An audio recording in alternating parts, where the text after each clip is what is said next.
ዘላሌ ጠንቋይ ሀገር እንዴት ይባልብናል? መንግስት ፍረደን፣ እኛ ዘላሌ እንዴት እንባላለን? ሰላም ሰላም፣ እንዴት ዋላችሁ? እንዴት ቆያችሁ? ሁለት መረጃዎችን ይዤ መጥቻለሁ። የመጀመሪያው በአቡነ ኤልሳ የአርሲ ሀገረ ስብከት የእንኳን ደህና መጣው መልእክት፣ ያው እንኳን ደህና መጣው መልእክት ነው የሚባለው።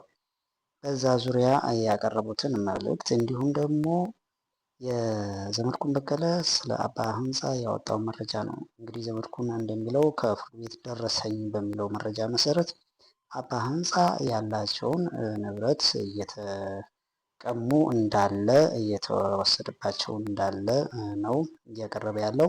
እንግዲህ እንደሚታወሰው አባ ሀምሳ በተለይ ደግሞ በአወዛጋቢነታቸው የሚታወሱ ናቸው።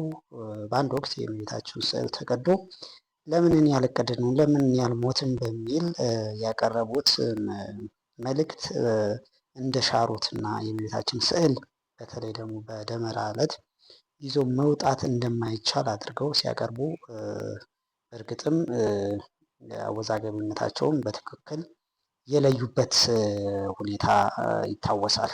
እስቲ ለማንኛቸውም ሙሉ መልእክታቸውን እንከታተለው። ችግሩንም መከራውንም አብረን ነው ማለት ነው አይደለም? መከራውንም ችግሩንም አብረን ነው፣ ብንኖርም አብረን ነው የምንኖረው፣ ብንሞትም ደግሞ አብረን እንሞታለን ማለት ሌላ ማለት ነው። ስለዚህ ልጆች ባሳለፍነው ጊዜ ያረጉትንም አምላካችን እግዚአብሔር ነፍሶቻቸው በገነት ያሳርፍልን። እና ሁላችንም በሚዲያ ባንወጣም ስናነባ ስናለቅስ ቤታችንን ዘግተን እንባችን ወደ ሰማይ የረጨንበት ጊዜ አሳልፈናል። ስለዚህ ሁላችንም በእውነት ባለው ነገር እንግዲህ ዛሬ ቤተ ክርስቲያን ፈቃድ እግዚአብሔር ሆነው የቤተ ክርስቲያን እረኛ ሆኜ የእናንተ እረኛ ሆኜ መጥቻለሁ። የሞቱትንም አምላካችን እግዚአብሔር ነፍሶቻቸው በገነት ያሳርፍልን። ስለዚህ እኛ ብዙም የመንግስት አካላትም አሉ፣ ከንቲባውም አሉ። ቅድም ቃል ገብተውልኛል። ሁሉም የሰላምና የዞኑ ሰላምና ጸጥታ ዘርፍ ኃላፊ ባለው ነገር ሁሉ እንታዘዛለን። ኦርቶዶክስ በቀደምት ናት ሀገር ናት ብለው ቅድም የመሰረቱትን እየተናገሩትን ነው። ስለዚህ ሁላችሁም የመንግስት አካላትም እኛ ብዙ ጥያቄ አለብን። ጥያቄዎቻችን ከእነሱ ጋር እየተነጋገር ያለው ነገር አብረን እንሰራለን። እነሱም ደግሞ ስላገኘ እጅግ ደስ ብሎኛል። ለእነሱ ምስጋና አቅርቡ። ብትቀም የእናንተ የጳጳሳቱን ደግሞ እግዚአብሔር ያሳየኝ፣ መድኃኔ ዓለም ያሳየኝ፣ ፍጻሜያችሁን እግዚአብሔር ያሳየኝ።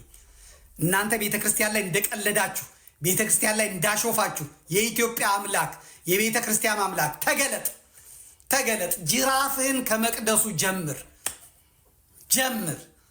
ምዕመናን ከስተዋል። ምዕመናን የሚጮህላቸው የሚያለቅስላቸው አጥተዋል። ተሽጠዋል። ደም እንባ ታለቅሳለህ። አሁን አንዱ መነኩሴ ጀምረውታል። ቤቱን ይነጥቁታል። ምን ይሉታል? እየሰማሁ ነው። እዛ ወረዳ ፍርድ ቤት እየነገሩኝ ነው። ዘመዴ ያ ያለቀስክበት መነኩሴ፣ ያ የጮክበት ዋጋህን ታገኛለህ ያልከው መነኩሴ አባ ሕፃንን ታስታውሳታላችሁ? እስልምናው ጋር ሄዶ ሲጎራረስ ከኔ በላይ ምን የለም ሲል የነበረ ከወይዘሮ እጅጋየሁ ጋር ሲጣላ የነበረ ዋጋን ታገኛለህ፣ ጠብቅ ያልኩት ዋጋውን እየሰጡት ነው። ቦታ እየያዙ ነው። መናፍቃኖቹ ቦታ እየያዙ ነው። አሁን ፓርቲውን አውቀዋለሁ፣ ስሩን አውቀዋለሁ፣ የፓትርያርኩን የከበቡትን አውቃቸዋለሁ። አሁን ዛሬ አባ ሕፃን ከቤት ውጣ ተብሏል። መኪና ፓስፖርቱን ተነጥቋል። ፍርድ ቤት የነገሩኝ ነው። ፍርድ ቤት የሚሰሩት የነገሩኝ ነው። እያንዳንዱ ይቀጥላል። ታዩኛላችሁ። መዝግብ ዝም ብለህ ውሸት ከሆነ ደግሞ ውሸት ትለኛለህ።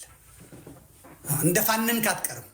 ጥቂት ጊዜ ትፋንናለህ። እግዚአብሔር የቤተ ክርስቲያን አምላክ ይበቀልሃል። እያንዳንድህን እንዲህ አይደለም። አሁን ዛሬ ብፁዕ አቡነ እንትናና እሷን ቪዲዮ አይተን ብፁዕ አቡነ ቀውስጦስና ማርያም ቤዛ አትባልም፣ ተክለ ሃይማኖት ቤዛ አይባልም ሲሉ የነበሩት አባ ገብርኤል አንድ ፓስተር ምን አለ? ወይስ በሱ እንነሳለን ነገር? አንድ ፓስተር ምን አለ? ሰላሌ የጠንቋይ ሀገር ነው፣ የአስማተኛ የመተተኛ ሀገር ነው ሲባል ወጡ። አቡነ ቀውስጦስም መስቀላቸውን ይዘው አባ ገብርኤልም መስቀላቸውን ይዘው እንዴት ዘላሌ ይሰደብብናል? ዘላሌ ጠንቋይ ሀገር እንዴት ይባልብናል?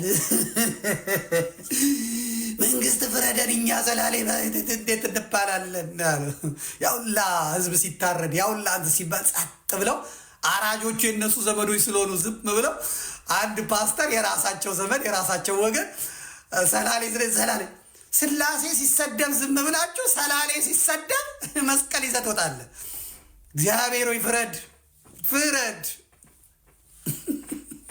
ሰላሌ ጠንቋይ አለ። አዎ ታሰማችኋለህ። ሰላሌ ጠንቋይ አለ። አዎ ጎንደር ጠንቋይ አለ። አዎ ጎጃም ጠንቋይ አለ። አዎ ወለጋ ጠንቋይ አለ። አዎ ትግሬ ጠንቋይ አለ። አዎ ሐረርጌ ጠንቋይ አለ። አዎ አፋር ጠንቋይ አለ። አዎ ግን እዛ ጠንቋይ አለ ሲባል አልወጡ።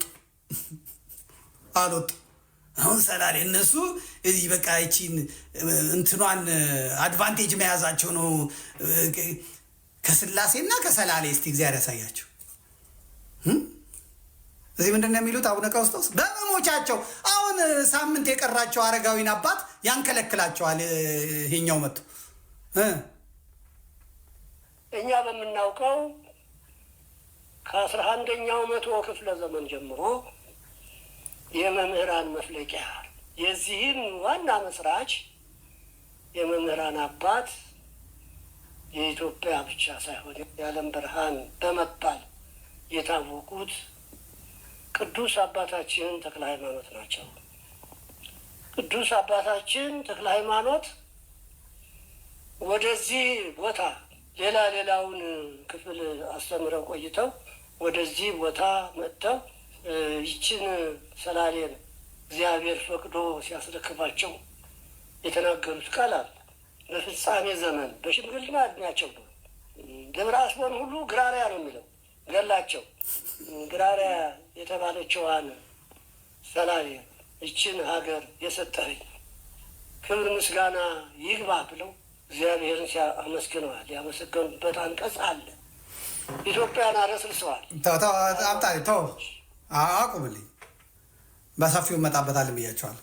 ጃዋር መሐመድ ሰላሌ ሄዶ ዲያቆን ኃይለ ሚካኤል ሰላሌ ሄዶ እነ በቀለ ገርባ ጋር እነዛ ያኔ እንደዛ የፈላባቸው ሄደው ሰብረን እንገባለን ባሉ ጊዜ እና አቡነ ቀውስጦስ ጸጥ ነው ያሉት፣ ዝም ነው ያሉት።